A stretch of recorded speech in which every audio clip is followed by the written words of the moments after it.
akwai wanda su ba su koyar da wai akwai wani abu ilimin ramli ba ko ilimin da a ba labarin gaibi a kawai sun buge ƙaryata mutane da yawa to kaga zahiri ya dinka imani ko baka yi imani ba ka ƙaryata ni yanzu miya ƙarshe a ce ai an ce babu wanda ya san wani zai mutu ko garar da wani zai mutu ko ba ka ba to ba gaskiya ba ne. Ok, yanzu ma shi ma ana iya sani. Na bayar da yawa. Ibrahim Wisdom TV.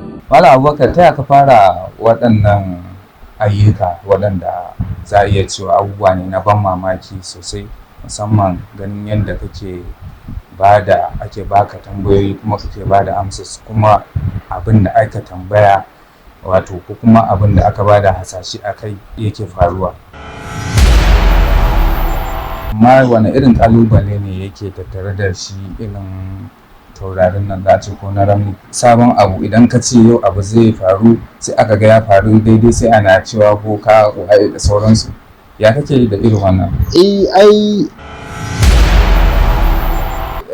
Bayanin da ka fara ɗazu shine mahaifinta yana tunanin ziyara ka taya ka shawo kansa har ya yadda ya amince za ka yi? Ito kana ba da wasu amsoshi masu ɗaure kai ta yaya kake samun wannan amsoshin kai ma kafin ka zo ka bayar?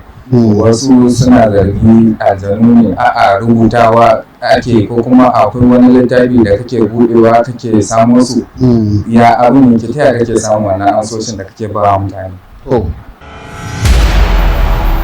Kowa yana da burika kala-kala. Na tabbatar ka sha amsa tambayoyi da matasa suke yi musamman wani irin tambayoyi kake yawan samu a wajen matasa maza da mata?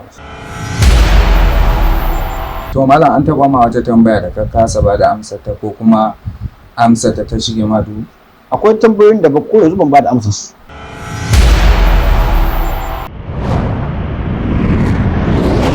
Ibrahim Wisdom TV. Subscribe.